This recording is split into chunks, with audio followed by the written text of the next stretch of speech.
WNBA Finals ratings are in for game number 1. So ESPN ran the headline. WNBA Finals opener hits highest ratings in nearly 30 years. 1.9 million average viewers. Peak at 2.5 million. Historic, monumental, a breakthrough moment. But when I saw it, my first reaction was, wait, where was the buzz? No trending hashtags, no viral memes, no talk shows lighting up. Feels like the numbers got bigger, but the moment got quieter. WNBA Finals opener is the most watched since league's inaugural year, I believe in 1997. That means it took nearly 27 years to get to this point. 27 years to get to this point. So they started out on a high, and it's just been... What's up, Hoops family? Pie. Welcome back to Hoops Top Stories. Today we're unpacking a ratings explosion that might just be smoke and mirrors. Was the WNBA's finals opener really a record breaker? Or did ESPN and the league engineer a narrative through data tweaks? We'll break it down. Ready to see behind the curtain? Let's go. Ready. When are numbers not what the numbers are when you see them? Oh, sure feels like there might be some funny business going on. Is there a little nasty work going on behind the scenes? A little abracadabra, bewitched action? Stephanie White knows this one. Yeah, she's conjuring up ratings for the Aces and the Mercury. ESPN and the WNBA dropped the press release. Game 1 of the finals was the most watched opener in nearly 3 decades. But here's what people noticed fast. No viral highlight clips blowing up. No trending topics on X or Instagram Sports Radio. Crickets. Even hardcore WNBA fans said they didn't hear it was live. How can something draw a record audience yet vanish in the public conversation? 1.9 million viewers with a peak of 2.5 million. ESPN scores most watched game 1 of the WNBA Finals in 28 years, behind only 1997's single game championship format. Reported 1.9 million average viewers, peak of 2.5 million. They framed it as the highest finals opener since 1997, the league's first year. That's nearly 27 to 28 years later.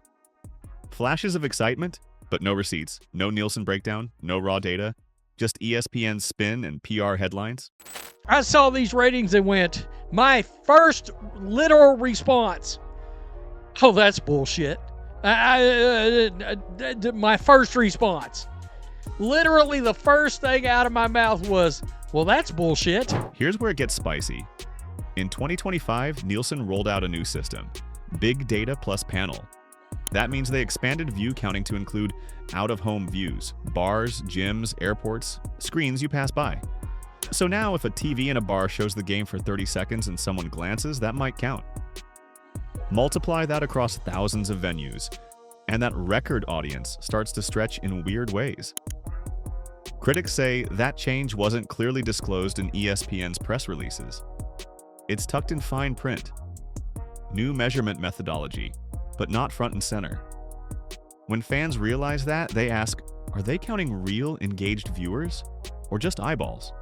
Nielsen methodology change. A key factor in 2025 is a change in Nielsen's methodology to include Big Data plus Panel, which incorporates out-of-home viewing, a change that generally results in higher reported viewership for all sports broadcasts compared to previous years. Critics argue that some reported year-over-year growth may be partially attributable to this methodological change, which is not always clearly noted in press releases, of course, not noted in this year's press release. If you scroll your timeline, what jumps out? Memes, highlights, viral water cooler moments. This opening game, none of that. The contrast felt jarring. How could a historic night make almost no ripple? A popular podcaster said it bluntly, are these silent viewers? Because nobody's talking about this game. That phrase summed up exactly how many felt, skeptical of the spectacle. I go listen to sports radio. I'm not getting any WNBA finals. I'll turn on ESPN. I'm not getting any WNBA finals. I'll turn on Fox Sports 1. I'm not getting any WNBA finals. Nowhere I look do I see people really discussing the WNBA finals. And ESPN spits out 1.9 million viewers. Are these silent viewers? They very well may be. Now remember, Caitlin Clark was not in the finals.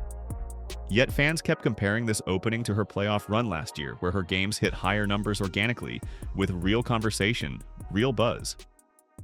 That comparison exposed the tension. The WNBA hype machine claims growth, but maybe the engine behind it is a single star. When she's off the floor, the growth narrative becomes suspect. I'm waiting for the official Nielsen ratings. ESPN likes to do some funny math. You can't find those numbers anywhere else. Every AI lists ESPN as the source, not Nielsen. Last time I checked, ESPN isn't in the ratings business. They're reporting their own ratings. Why did it take so long to put this out? I'm suspicious. Amazing for a game that couldn't even sell out. This isn't just ratings talk. It's credibility. It's trust between fans, the league, networks. If ESPN reports numbers nobody can verify, and the league amplifies them without transparency, trust erodes. If viewership claims outpace cultural impact, people won't believe that momentum is real. Now fans ask, are we being sold a fiction? Are the numbers inflated to inflate perception? Will future growth feel papered rather than earned? So what do we take from this? That numbers are powerful, but only if they're believable. The finals opener might have been the most watched on paper, but when the moment doesn't land in culture, when there's no fire behind the headline, skepticism wins. If this was meant to signal a new era for the WNBA, it ended up raising bigger questions than cheers, because to claim a record, you better have the proof. And right now, no one outside ESPN seems to have it. All right, Hoops fam, it's your turn. Do you believe the 1.9 million viewers claim? If it's inflated, does it matter less, or does that hurt the whole narrative of growth? And what's your take on the Caitlin Clark effect? Does it loom too large? Or is that what's real? Drop your take in the comments below. Smash that like if you're tired of spin masquerading as progress. Subscribe for more WNBA truth plus culture breakdowns. Hit the bell so you don't miss what's coming next, because we're just getting warmed up. This is Hoops Top Stories. See you in the next one.